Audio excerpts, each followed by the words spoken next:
This is Killer Innovations, a show about ideas, creativity, and how you can innovate. Welcome to the Innovator's Garage, where you learn to create your next game-changing killer innovation.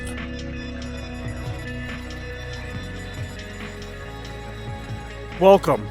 Last night, I stopped into a store to pick up some items on my way home from the office.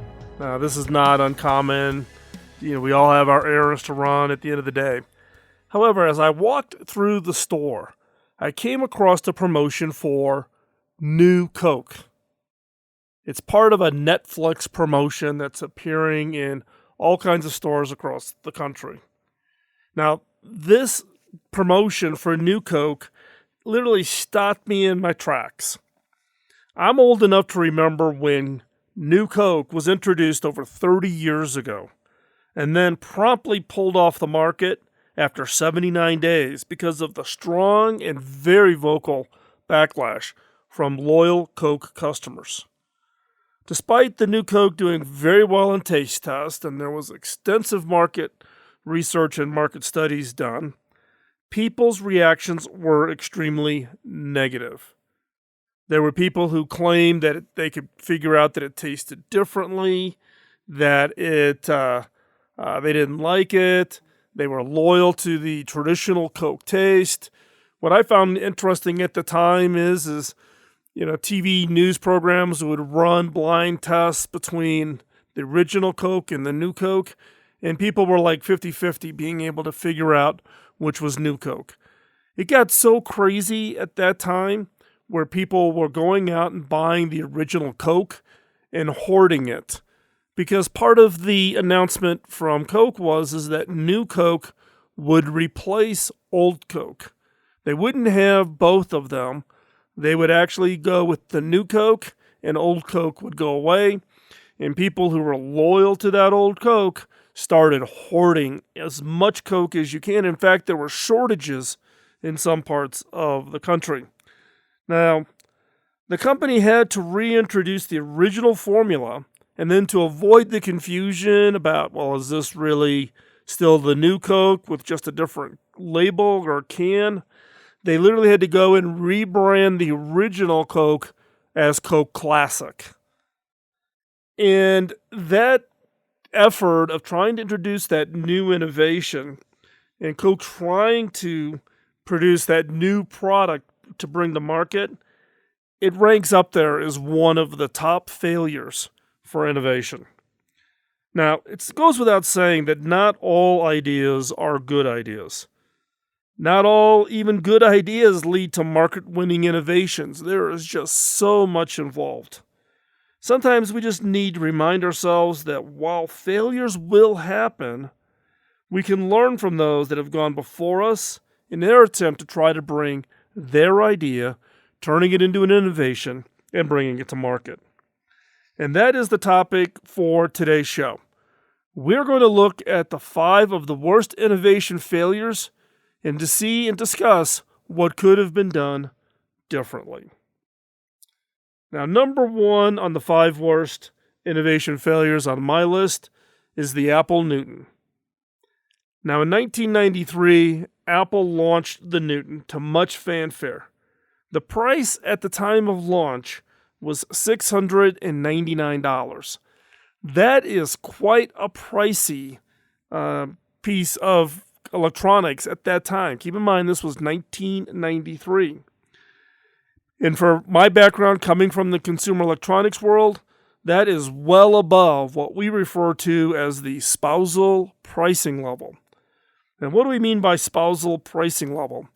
You'll find when you go through Best Buy or what used to be Circuit City or even on Amazon that there's a certain category of consumer electronic devices that will try to hit a target price that is just below that level where someone who wants to buy that can buy it on their own decision versus needing to check with the spouse first.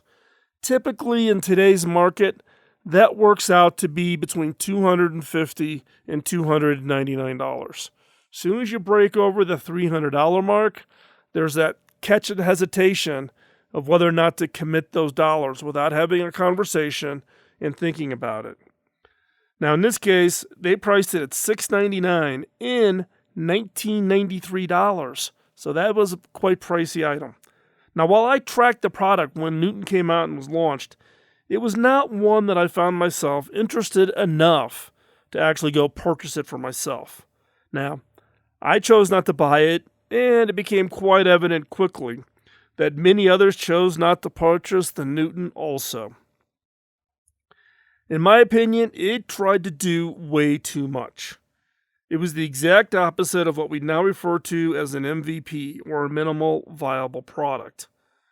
It was getting at the key there on an MVP or a minimal viable product is to get out early with a minimal set of the most important features and then improve and add features as you go. Now, the Newton also had a category problem. What is it? It's a handheld electronic device. It's got a screen. It's got a little pen you use to draw and sketch on it. But it literally, feature-wide, it tried to do everything. And in effect, was trying to cram pretty much a lot of the features that you would have found in the laptops at the time, all into this handheld device. And they tried to use and develop unique sets of user interfaces. That included handwriting recognition, but they had calendar and contact and sketching apps and games and note-taking and spreadsheets and word processors. And you name it, it had it. Now, years later, I worked with Shane Robinson, who was the chief strategy officer at HP, and he and I worked together quite closely at HP. Shane was at Apple and was on the Newton team. In his office at HP, he had an extremely rare red Newton. So the Newton at the time, the commercial product, was kind of that gray color that all of the Apple products had at the time. And in this case, Shane had a bright red version of it. He said it was his daily reminder to take risks and don't be afraid of the possibility of failure. And in his case, a highly public failure that regularly gets brought up in lists and podcasts as one of the biggest product innovation failures out there. Now, Shane had this in his office, and I used his red Newton as a prop many times when I was pitching Shane on new product ideas. When he would throw out an innovation antibody response, I would reach over, take his red Newton off the shelf, which made him really nervous, and I would remind him of the Newton in the need to take risks. Needless to say, when I used his product failure as a prop, he always folded and backed the idea that I was pitching. Now, the Newton has been credited with maybe being the catalyst for things like the Apple iPad and the whole creating the whole PDA, the personal digital assistant marketplace. But it always gets brought up on this when people look back to say, what were the biggest failures?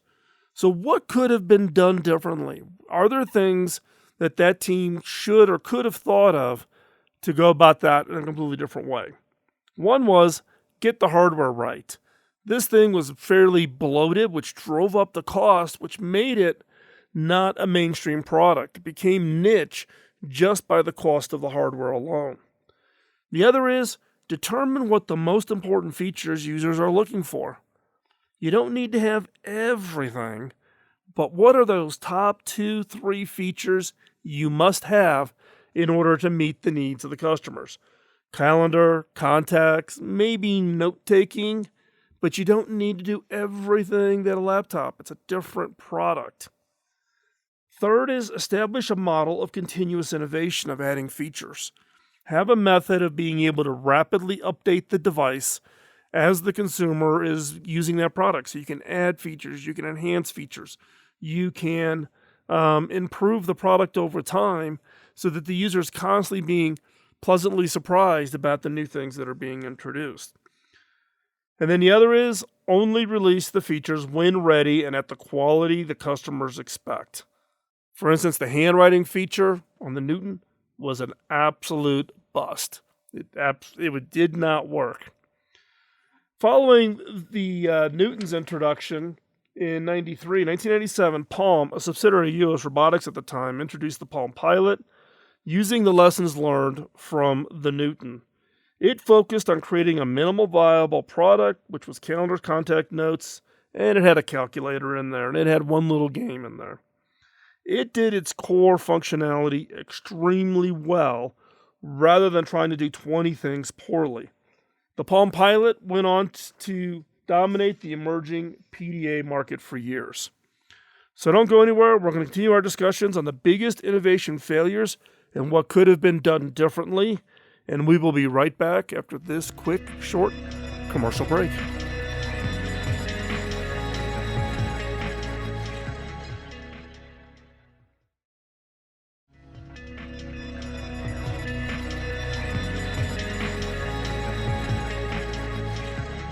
Number 2 on our list of the worst innovation failures is the Microsoft Zune.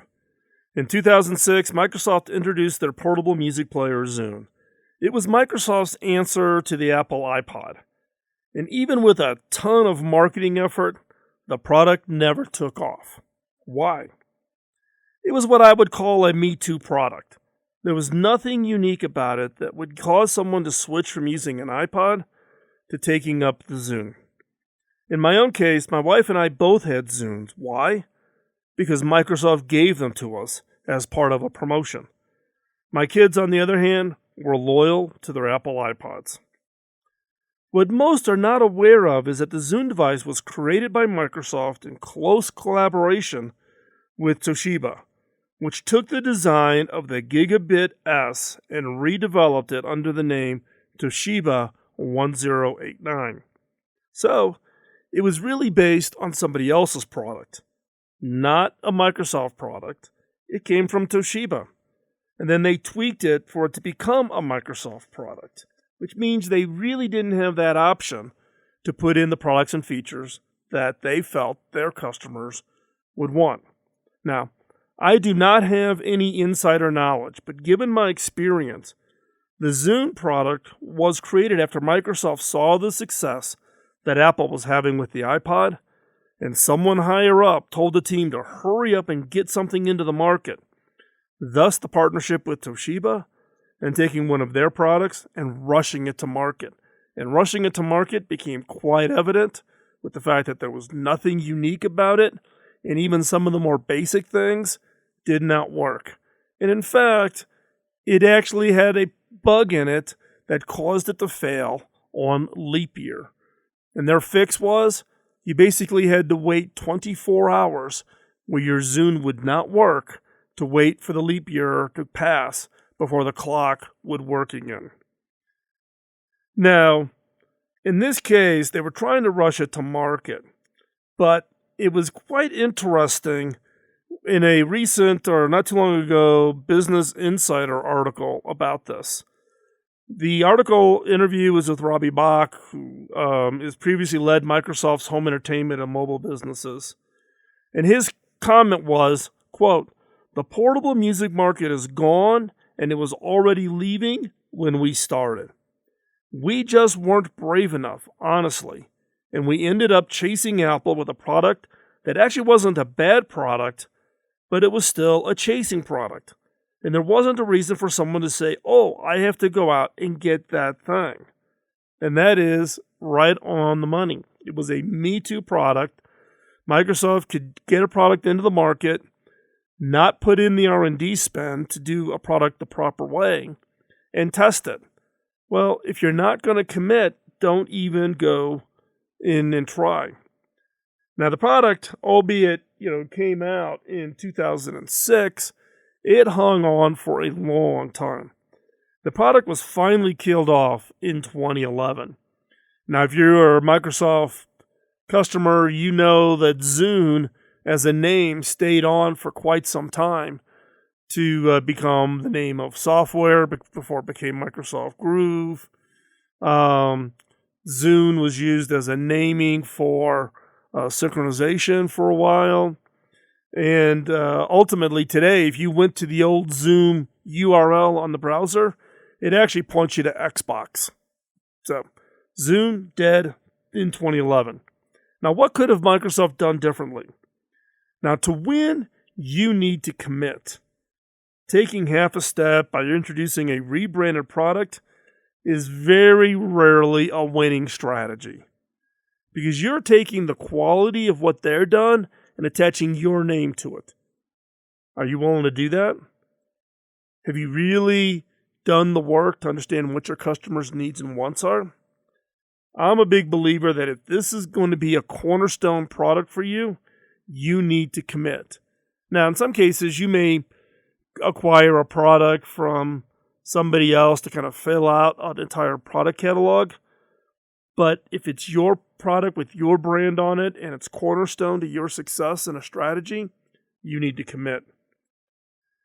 The second item that Microsoft could have done differently is if they're going to win against an entrenched leader like Apple with the iPod, then you need to focus on how to out-innovate them. You need to create products and features and capabilities that are not in their product that would compel customers to come to your product. So, that was number 2, Microsoft Zune. Number 3, HD DVDs. In 2006, Toshiba, with the support from Microsoft, launched HD DVD, which was supposed to become the high-def successor to the DVD. Standalone HD DVD players were sold, and Microsoft Xbox 360 had an HD DVD option. Most of us do not recall the HD DVD versus Blu-ray wars. It was a direct repeat of the VHS and Betamax wars. Unfortunately, I cannot forget the HD DVD Blu-ray war. Why? Because when I stepped into the role of CTO at HP, I inherited this mess. It seems HP was an early supporter of Blu-ray and then did an abrupt switch to HD DVD. Now, the switch by HP was because of incentives put in place by Toshiba and Microsoft to entice my predecessor, HP, to back their efforts. When you looked at the user benefits and technology, Blu-ray was and is the superior technology and the superior option. Blu-ray ended up winning the format wars when HP and Warner Brothers announced that they were dumping the HD DVD for Blu-ray in early 2008. And about a month later, Toshiba said it would shut down its HD DVD efforts. So what could have been done differently? 1, HP should not have switched its position based on incentives. It injected confusion into the market, and it impacted its technical credibility with its partners. 2, ecosystem partnerships are critical for most, if not all, major global innovations today. Don't try to jam or force an innovation.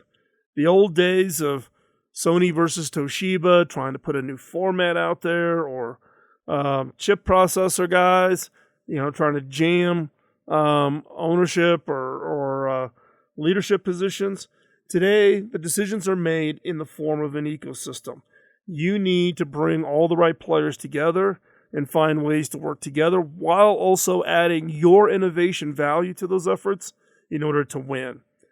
Hopefully, we won't see future versions of this, VHS Betamax or HD DVD Blu-ray battles, but I'm not going to bet on it. My guess is these will continue to happen.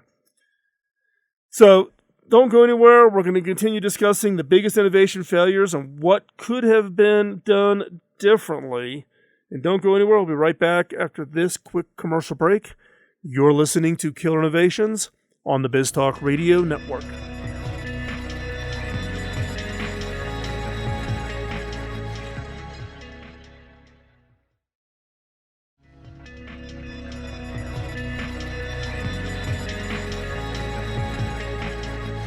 Number 4 on the list of the worst innovation failures is the Samsung Note 7.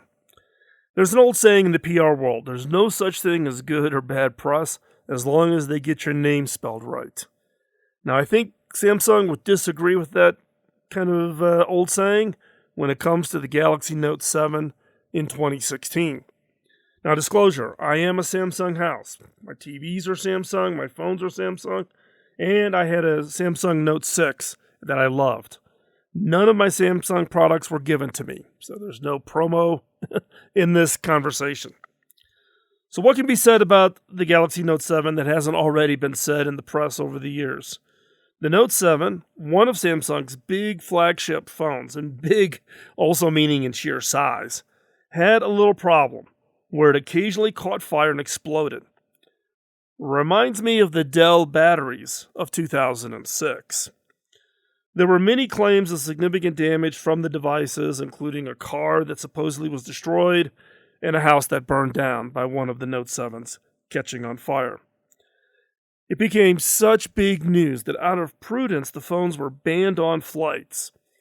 And I remember getting on flights where the boarding agents would make special announcements. If you have a Samsung Note 7, it is not allowed to be brought onto this plane. It cannot be checked into your luggage, etc., etc., etc. So the result was, though, is that when that happened, when it was banned on flights, kind of hard to take a business trip and leave your phone behind. So Samsung had no other option, but they had to recall the entire product line. Now, Samsung's response and handling of the debacle was impressive, and other than the cost of the recall, really hasn't suffered what I would say any kind of long-term impact. Since then, they've shipped the Note 8 and shipped the Note 9 models, and both of them did fairly well. Confidentially, don't tell anybody now, I'm waiting for the new Note 10 to be released later this summer or early fall, per the rumors, to upgrade from my Samsung S8 Plus. Now, there's lots of things that Samsung could have done better with the whole Note activity. One is don't let the schedule dictate the launch. The mobile phone business kind of gets caught in this calendar problem where they have to ship a product on a certain date. The customers expect it. They don't want to miss it because they don't want to signal that they're having problems with the product. Samsung chose the launch date rather than quality, rather than making sure that that product was ready to be shipped.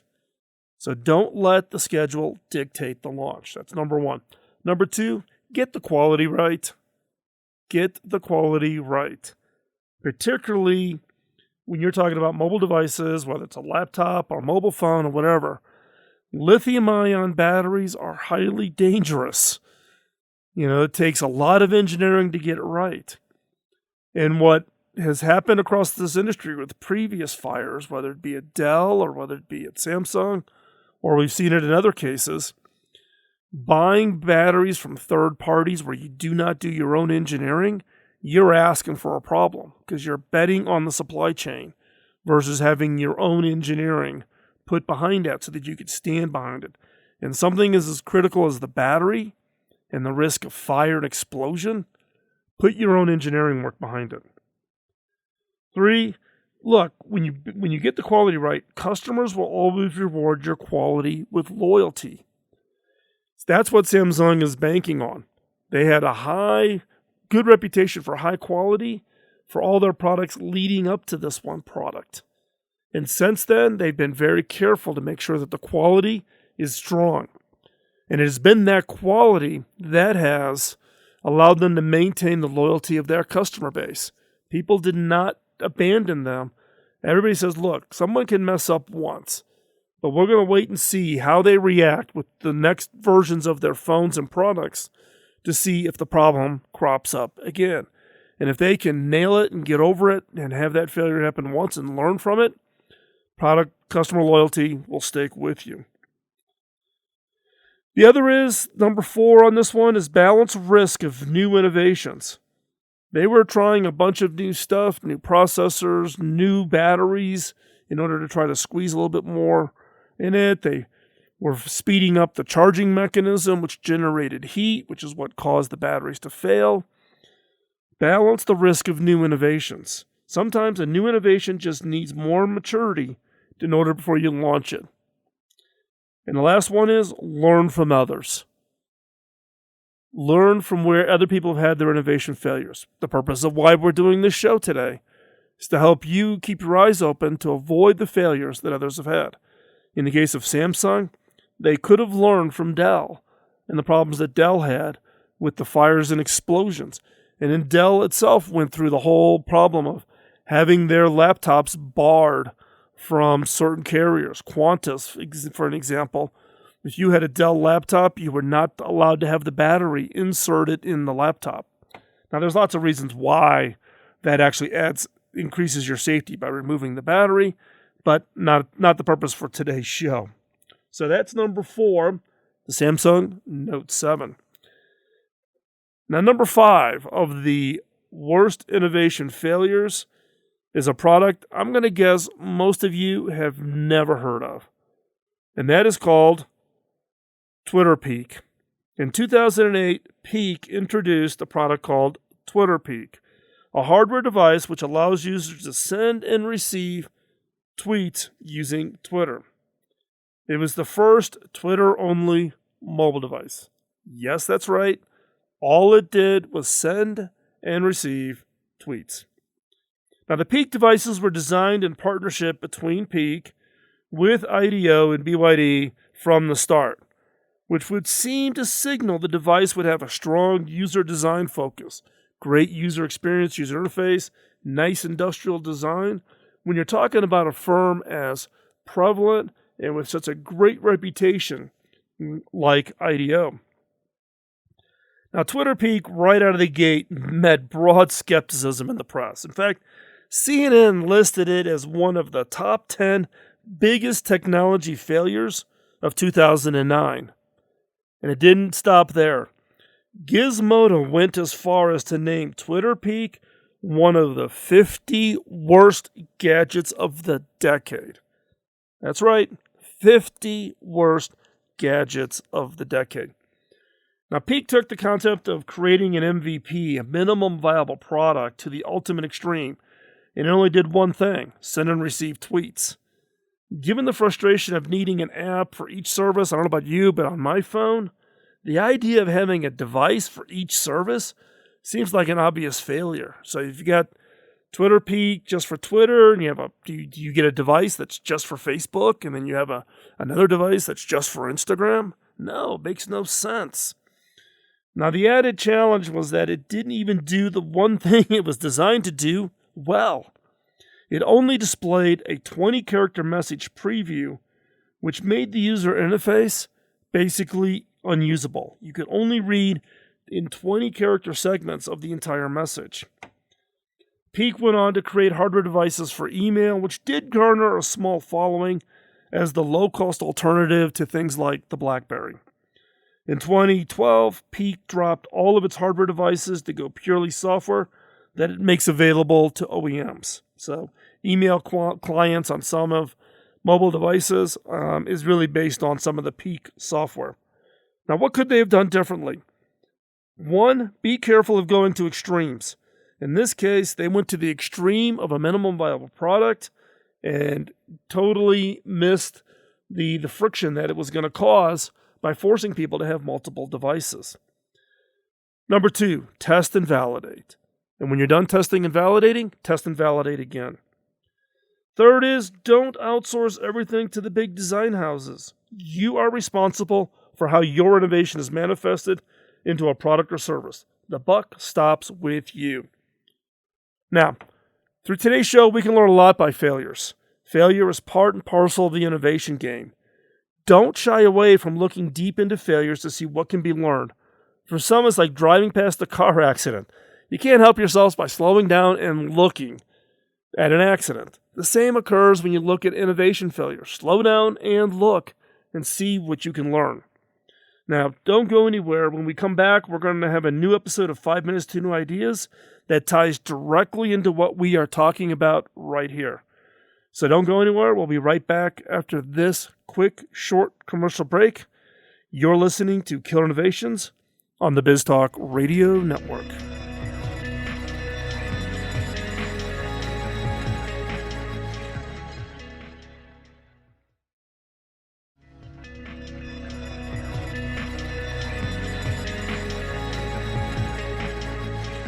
Back in the early days of this show, I would share what I called a killer question in each episode. These questions were designed to be used in your personal, team, or organization's innovation efforts. Now, based on feedback from listeners just like you, we've decided to bring it back with some improvements. Each episode of the Killer Innovations has a segment that I'm now calling 5 Minutes to New Ideas. It's designed for the creative mind looking for that next great idea. Each episode will challenge you to think differently about yourself, your business, and your products and services by asking unique, funny, and sometimes crazy questions. These questions are designed to force you to look beyond the obvious and to uncover ideas and opportunities you never before considered. So, get out your notebook and be ready to uncover that game-changing idea. Here is 5 Minutes to New Ideas.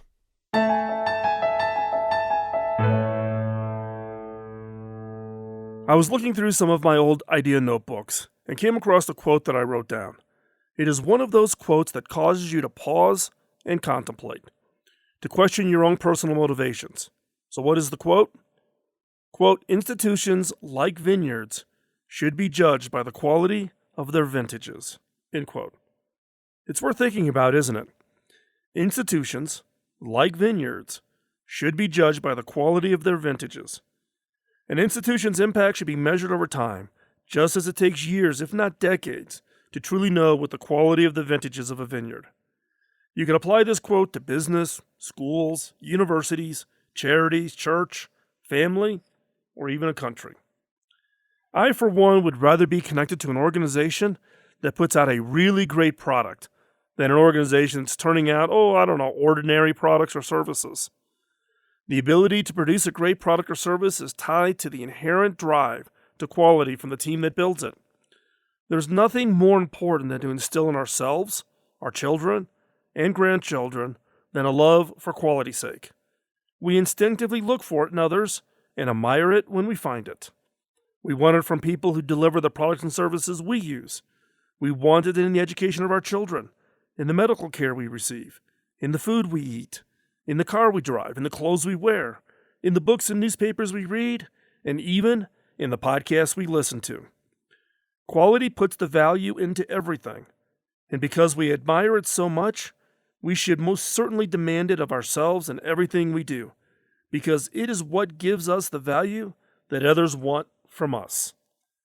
But we must not stop at ourselves, but help those around us to recognize the importance of quality. The result would be to rise up quality to the benefit of everyone. Now, this reminds me of a story. Now, I grew up in Illinois where we are famous for our super sweet corn. So, we know a thing or two about corn. There was once a farmer who grew award-winning corn. Each year, he entered his corn in the state fair where it won a blue ribbon. One year, a newspaper reporter interviewed him and learned something interesting about how he grew it. The reporter discovered that the farmer shared his seed corn with his neighbors. How can you afford to share your best seed corn with your neighbors when they're entering corn in competition with yours each year, the reporter asked. "Why, sir," said the farmer, "didn't you know? The winds pick up pollen from the ripening corn and swirl it from field to field. If my neighbors grow inferior corn, cross-pollination will steadily degrade the quality of my corn. If I am to grow good corn, I must help my neighbors grow good corn." He was very aware of the connectedness of life. His corn could not improve unless his neighbor's corn also improves. The lesson for each of us is this: if you are going to grow corn, we must help our neighbors grow that good corn. So, it is with our lives. If we are to improve our quality, we need others around us to improve theirs. And quality is not limited to just the high-profile jobs. There are no unimportant jobs. There isn't a job of any sort where the quality will not reflect on the person performing the task. Quality is not something you can fake. Time exposes the lack of quality like a geological strata of a canyon. Someone who does not deliver quality to the level expected will be found out. People instinctively know and respect quality when they find it, and turn away when they are disappointed when they don't find the quality they expected. So are you delivering the quality in everything you do? Are you helping those around you deliver quality? Or are you trying to get by with just delivering the minimum required? Joe Weldon said it best, quote, "When you value is what you think and talk about, and what you think and talk about is what you become." Thus, why am I talking about quality? You and I need to hold ourselves and each other to the expectation that high quality is what we will deliver in everything we do. Before you say something is done, you need to ask yourself, is this up to my standards of quality? And because quality is more of a journey than a destination, you should never stop asking yourself, how can I improve on the quality of what I do? This is Phil McKinney, and thanks for listening.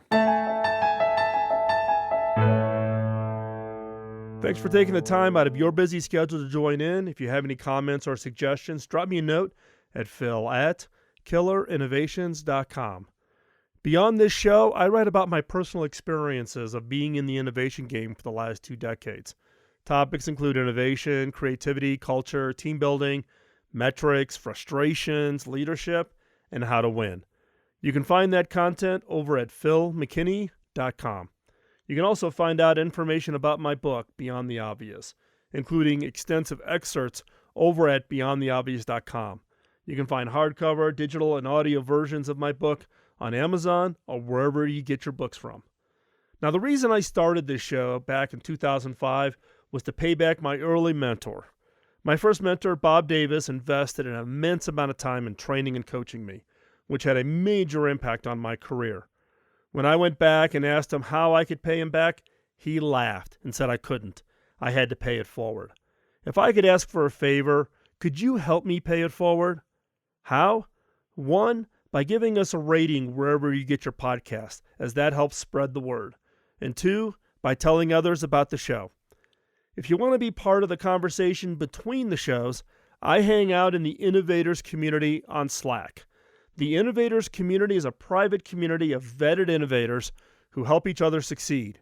Check it out at theinnovators.community. This episode of Killer Innovations was produced by the Innovators Network. You can find the show notes and the entire show catalog going back to 2005 at killerinnovations.com. I'll talk to you next week, and in the meantime, go out and change the world with your killer innovation. Bye-bye.